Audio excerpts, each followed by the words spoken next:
Andy Burnham is hoping to return to the House of Commons as MP.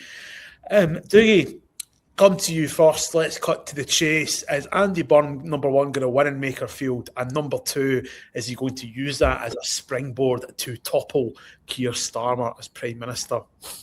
Yes and yes. I think he will win. And I think he'll win. I don't think it matters how much he wins by. I don't think Labour can be picky right now about any sort of victory in any election. They're so unpopular. But I think Andy Burnham, that kind of personal popularity will probably drag him over the line. And I think from then it's only logical. I don't think he'll do it on Friday morning. I don't think we're going to see anything soon. But I think the pressure will grow on Keir Starmer to set out some sort of timetable for his departure.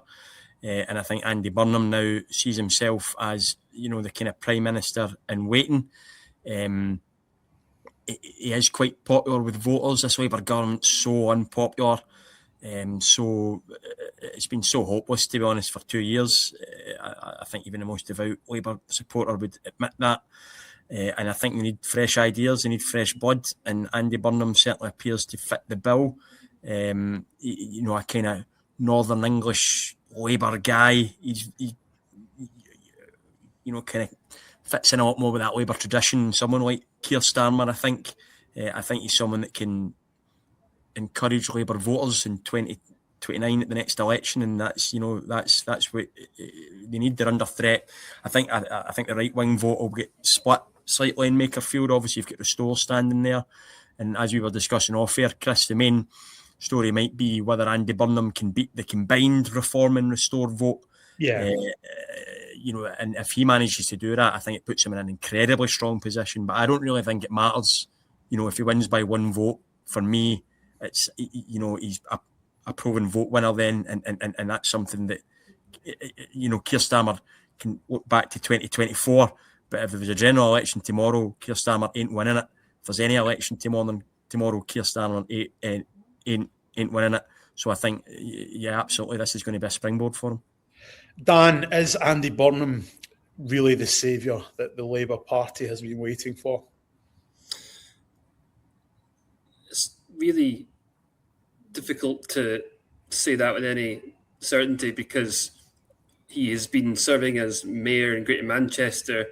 There's no guarantees whatsoever that his brand of politics and his policy perspective, such as it is, which, to be honest, has at times seemed quite confusing during this campaign in terms of, what he actually stands for. He doesn't seem to be, he's even talking about keeping Rachel Reeves on as Chancellor, not messing with the sort of fiscal rules.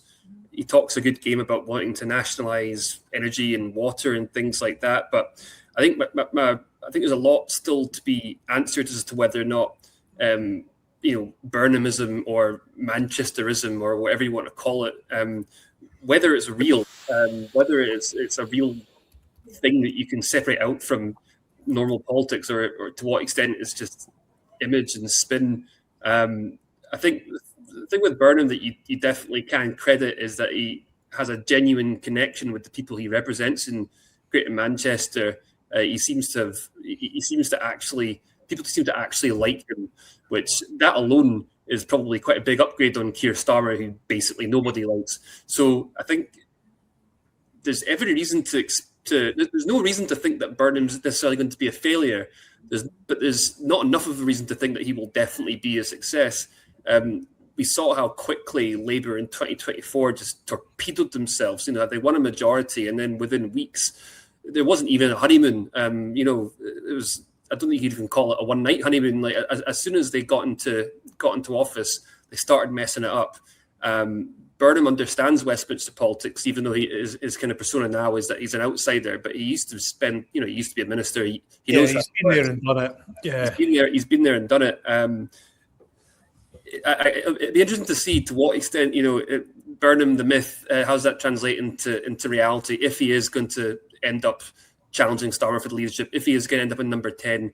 Whether or not he's a saviour or not very much remains to be seen as far as I'm concerned.